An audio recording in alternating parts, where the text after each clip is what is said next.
రెండు వేరు కులాలకు చెందిన కాకర్ల కృష్ణం నాయుడు, ఎంఎస్ రామిరెడ్డి అనే ఇద్దరు వ్యక్తులు కలుస్తారు. ఇద్దరు వేరు పరిస్థితులను దాటి వచ్చారు. అయితే ఇద్దరి ఆలోచనలు సమాజానికి ఉపయోగపడేలా ఉంటాయి. చదువుకునే రోజుల నుండి స్టూడెంట్ లీడర్స్ గా ఎదిగి ఆ తర్వాత పొలిటికల్ పార్టీలోకి ఎంట్రీ ఇస్తారు.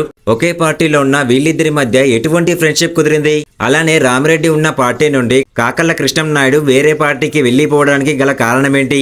వేరే పార్టీకి వెళ్లిన తర్వాత అక్కడ జరిగిన పరిణామాలు ఏంటి? రాయపాటి చంద్రకర్ రావు అనే వ్యక్తి ఎవరు? అలానే బాబురావు ఎవరు? ఆర్సీఆర్ కేకేఆర్ కు మధ్య ఉన్న సంబంధం ఏంటి?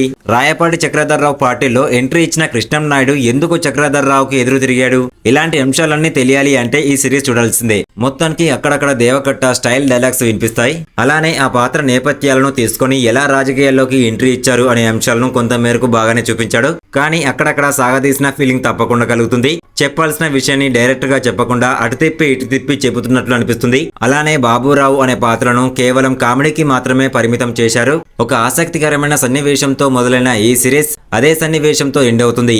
మొత్తం 9 ఎపిసోడ్లతో సాగిన ఈ సిరీస్ అంత సాగదీయాల్సిన అవసరం లేదు. ప్రొడక్షన్ వాల్యూస్ బాగున్నాయి. అప్పటి రోజులను బాగానే చూపించారు. గుర్తుండిపోయే పాటలు లేవు గానీ కొన్ని సన్నివేశాలకు బ్యాక్గ్రౌండ్ స్కోర్ బాగా వర్కౌట్ అయింది. ఈ సిరీస్ యొక్క ప్లస్ పాయింట్స్ విషయానికి వస్తే నటీనటుల performance, direction, Deva Katta writing, series climax బాగుంటాయి. మైనస్ పాయింట్స్ విషయానికి వస్తే అక్కడక్కడ ల్యాగ్ సీన్స్, కొన్ని కల్పితం అనిపించిన సీన్స్. మొత్తంగా చూసుకున్నట్లయితే చరిత్ర కోసం చూడాల్సిన ఇంట్రెస్టింగ్ డ్రామా. ఈ రివ్యూ కనుక మీకు నచ్చినట్లయితే కామెంట్ రూపంలో కామెంట్ చేయండి. నచ్చితే లైక్ చేయండి, షేర్ చేయండి, సబ్స్క్రైబ్ చేసుకోండి. ఇంతకుముందు ఈ సిరీస్ చూసినట్లయితే ప్లీజ్ లైక్ చేయండి, షేర్ చేయండి, సబ్స్క్రైబ్ చేసుకోండి. కామెంట్ రూపంలో కామెంట్ చేయండి ఎలా ఉందో.